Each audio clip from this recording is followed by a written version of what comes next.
আপনাদের সবাইকে সালাম এবং শুভেচ্ছা। ইতিমধ্যেই জানেন যে ঈদের ছুটির পর আজকে প্রথম কর্মদিবস ছিল সোমবার। ইসলামী ব্যাংক ইস্যুতে ব্যাংক পাড়া হিসেবে খ্যাত রাজধানীর মতিঝিল বেশ উত্তপ্ত আজকে। পুলিশের সঙ্গে বিক্ষোভকারীদের ধাওয়া পাল্টা ধাওয়া, টিয়ার গ্যাস, আহত হয়েছে পুলিশ এবং বিক্ষোভকারীদের অনেকেই। তো আজকে যে শিরোনাম রেখেছি সেটা হচ্ছে অর্থনীতির লেন্সে ইসলামী ব্যাংক। আপনারা জানেন যে সারা পৃথিবীতেই অর্থনীতির হৃৎপিণ্ড হিসেবে ব্যবহৃত হয় ব্যাংকিং খাত। কারণ পুঁজির যে উৎস সেটা একটা বড় অংশ যোগান দিয়ে থাকে এই ব্যাংকগুলো, এবং যে আমরা আন্তর্জাতিক যে ব্যবসা বাণিজ্য করে থাকি সেগুলোর যে সমস্ত কার্যক্রম সেগুলো ব্যাংকের মাধ্যমেই সম্পন্ন হয়ে থাকে। সো সব দিক থেকে বিবেচনা করলে যে কোনো অর্থনীতির জন্য একটি ব্যাংক অনেক গুরুত্বপূর্ণ একটি ইনস্টিটিউশন। তো ব্যাংক নিয়ে রাজনীতিকীকরণ বা দলীয়ভাবে ব্যাংকে দখল করা বা এই ধরনের নানা রকমের রাজনৈতিক আলোচনা আছে। সেই আলোচনায় আমরা আজকে আর যাচ্ছি না। আমরা জাস্ট অর্থনৈতিক দৃষ্টিতে আসলে ইসলামী ব্যাংক কোন পর্যায়ে আছে সেটা যদি আমরা একটু বিশ্লেষণ করার চেষ্টা করি তাহলে দেখব যে সবশেষ যে বার্ষিক প্রতিবেদন ইসলামী ব্যাংক প্রকাশ করেছে সেটা 2024 সালের। 2025-এর প্রতিবেদন এখন আমরা হাতে পাইনি। তো সেখানে দেখা যাচ্ছে যে ব্যাংকটির গ্রাহক সংখ্যা আছে 2,20,00,000-এর উপরে। আমরা যদি বাংলাদেশ ব্যাংকের তথ্যপত্র দেখি তাহলে টোটাল ব্যাংকিং সেক্টরে যে গ্রাহক সংখ্যা তার যে পরিমাণটা আছে সেই পরিমাণের ক্ষেত্রে ইসলামী ব্যাংকের যে গ্রাহক সংখ্যা প্রায় বলা চলে 8/1 মতো। তো বিপুল পরিমাণে এই গ্রাহক সংখ্যা যে ব্যাংকে আছে সেই ব্যাংকটিতে নিশ্চয়ই এক ধরনের অস্থিরতা যদি তৈরি হয় তাহলে তার প্রভাব নিশ্চয়ই সেই ব্যাংকটিতে পড়বে, এতে কোনো সন্দেহ নেই।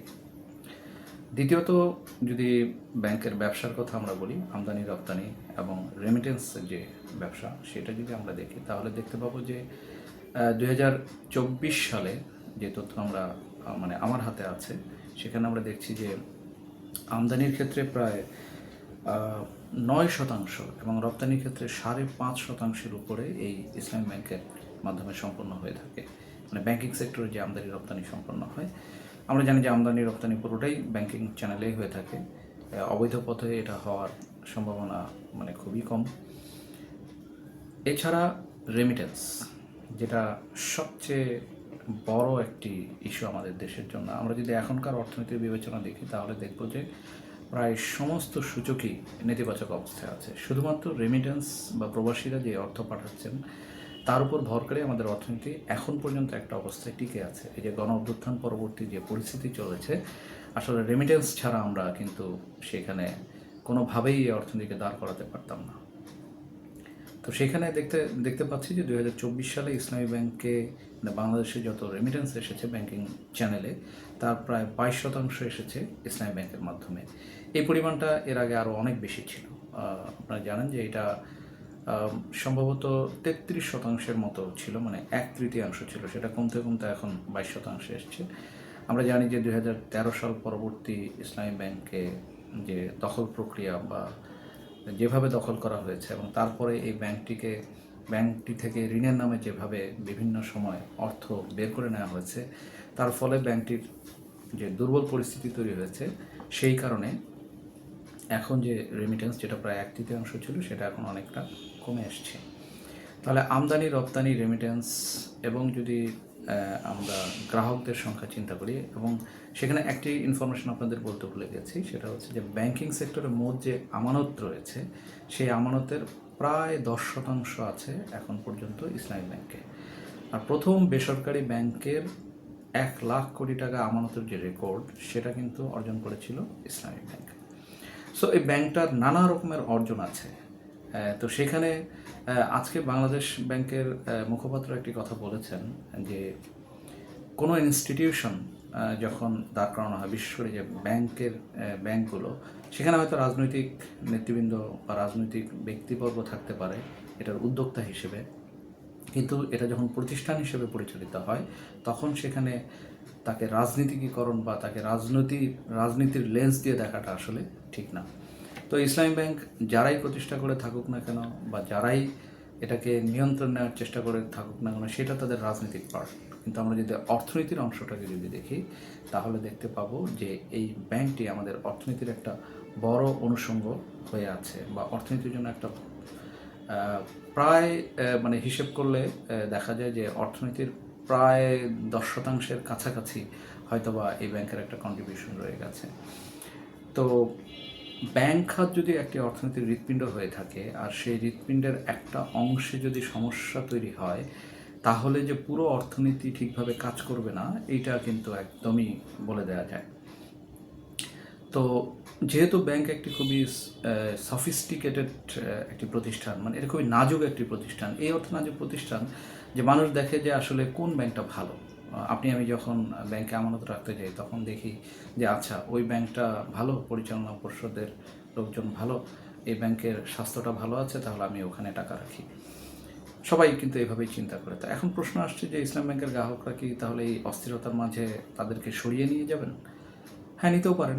তবে আবার এখানে একটি বিপরীত কথা আছে যে ইসলামী ব্যাংকের যারা গ্রাহক আছেন তারা সাধারণত মানে এই যে প্রচলিত যে আর্থিক লেনদেন বা সুদভিত্তিক যে লেনদেন সেখান থেকে বেরিয়ে তারা ইসলামিক লেনদেনের যে ধারা বা যেটা বলা হয়ে থাকে ইসলাম ব্যাংকের ক্ষেত্রে সেইটাই তারা আগ্রহী, এই জন্য তারা বাধ্য হয়ে সেখানে আমানত রাখেন। কিন্তু আবার এটাও সত্য যে ইসলামী ব্যাংকে কিন্তু প্রচুর অমুসলিম গ্রাহকও আছেন। সো এখনকার প্রেক্ষাপটে আসলে এটা বলা যাবে না যে শুধু যারা নিজেদেরকে সুদ থেকে দূরে রাখতে চান বলেই তারা ইসলাম ব্যাংকে টাকা রাখেন। সম্ভবত এই ধারণাটি মনে হয় না যে এখনকার পরিস্থিতির জন্য মানে খুব বেশি প্রাসঙ্গিক। তাহলে এই ব্যাংকটা আসলে কী অবস্থায় যাবে বা দাঁড়াতে পারে, এটা নির্ভর করছে আসলে নিয়ন্ত্রক সংস্থা বাংলাদেশ ব্যাংক, এমন ইভেন কি সরকারের উপরে। তো যেটা হচ্ছে যে আমরা এর আগে শুরুতেই যেটা বলেছিলাম যে পরিচালনা পর্ষদে ব্যাংকের দখল নেয়া বা ব্যাংকের নিয়ন্ত্রণ নেয়া নিয়ে নানা রকমের সমস্যা হয়, এবং আপনারা জানেন যে পুরনো একটি ব্যাংকের ক্ষেত্রে পরিচালনা পর্ষদে গোলাগুলির ঘটনাও ঘটেছে। কিন্তু সেই ব্যাংকের বোর্ডরুমের যেই সংঘাত, সংঘর্ষ বা উত্তেজনা সেটা এখন রাজপথে চলে আসছে। এইটা হচ্ছে মানে এই 24 পরবর্তী বলেন বা বাংলাদেশের ইতিহাসে বলেন, আমি জানি না যে এর আগে এই ব্যাংককে কেন্দ্র করে এই ধরনের রাজপথে এসে সংঘাত, সংঘর্ষ, পুলিশের লাঠিচার্জ, জলকামান, টিয়ার গ্যাস, এগুলো কোনো ধরনের ঘটনা ঘটেছে কিনা। সম্ভবত এটা বাংলাদেশের ইতিহাসে প্রথম কোনো ঘটনা ঘটে থাকতে পারে। তো যাই হোক, সেটা একটা পার্ট। বিপরীত যে পার্ট যেটা শুরুতে বলছিলাম যে অর্থনীতির লেন্সে যদি আমরা দেখি তাহলে ইসলামী ব্যাংক নিঃসন্দেহে বাংলাদেশের অর্থনীতির একটি অংশ ধারণ করে আছে। এই ব্যাংকটি যদি কোনোভাবে ফাংশন না করে বা কোনোভাবে যদি এই ব্যাংকটি তার কার্যক্রম ব্যাহত হয় তাহলে বাংলাদেশের অর্থনীতির একটা বড় অংশ বা যে অংশটার কথা আমরা বললাম সেই অংশটা ক্ষতিগ্রস্ত হওয়ার আশঙ্কা রয়েছে এবং পুরো অর্থনীতিতে তার একটা প্রভাব পড়বে। সো আশা করি সব মহোদয় বিষয়টি বিবেচনা করে দেখবেন, সব পক্ষের সাথে বসে আলোচনা করে কিভাবে এটা সমাধান করা যায়, বিশেষ করে যে চেয়ারম্যানের নিয়োগকে কেন্দ্র করে এত আলোচনা, সেই বিষয়টা চাইলে সেন্ট্রাল ব্যাংক সবার সাথে কথা বলে আলাপ আলোচনা করে একটা সমাধানে আসতে পারে।